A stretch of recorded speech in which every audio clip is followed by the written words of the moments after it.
આપણે મગ ભાત બનાવવાના છે. તો મગ ભાત બનાવવા માટે આપણે મગને બાફી લીધા છે. તો એકદમ નોર્મલ અને નરમ થઈ જવા જોઈએ એવા આપણે બાફવાના છે.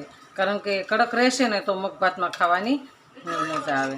તો આપણે એકદમ મીઠું નાખી અને સરસ બાફી લીધા છે. તો હવે આપણે આને વઘાર કરવાનો છે. તેલ નાખ્યું અને જીરું નાખ્યું છે. જીરું આપણું,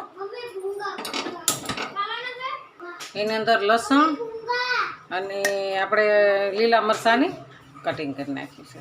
તો આપણે અંદર એડ કરી આપણે એની અંદર એક તમામપત્ર નાખીશું. આપણે એની અંદર મીઠા લીમડાના પત્તા એડ કરીશું. તેમાં હિંગ નાખીશું. હિંગ નાખીને આપણે આખા સૂકા મરચાં નાખીશું. સૂકા મરચાં નાખીને એને આપણે ચાખી દેવાનું. એની અંદર આપણે એક ટમેટો કાપી દઈશું.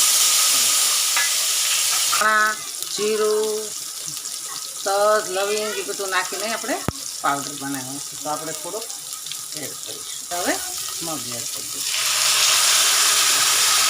આપણે એક ચમચી મરચું નાખીશું. એક ચમચી આપણે ધાણા જીરું નાખીશું. અડધી ચમચી આપણે હળદર નાખીશું. મગનું શાક અને ભાત એકદમ હેલ્ધી અને ખાવાની મજા આવે. છોકરાને સારું. આપણે થોડુંક આસો બનાવવાના છે. ભાતની હારે આપણે મજા આવે. 1 ગ્લાસ પાણી આપણે એડ કર્યું છે.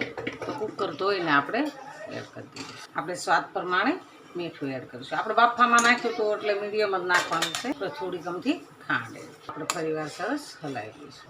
હલાવી અને હવે આપણે એને ઢાંકી દેવાનું. આપણે સરસ મગનું શાક કમ્પ્લીટ થઈ ગયું છે. આપણે મગનું શાક સરસ તૈયાર છે. તો આપણે ગેસને બંધ કરી દઈશું. રોટલી સરસ આપણી તૈયાર છે. તો હાલો ખાવા. જો અમારો વિડીયો ગમે તો લાઈક, શેર અને સબસ્ક્રાઈબ કરી દેજો. રાધે રાધે.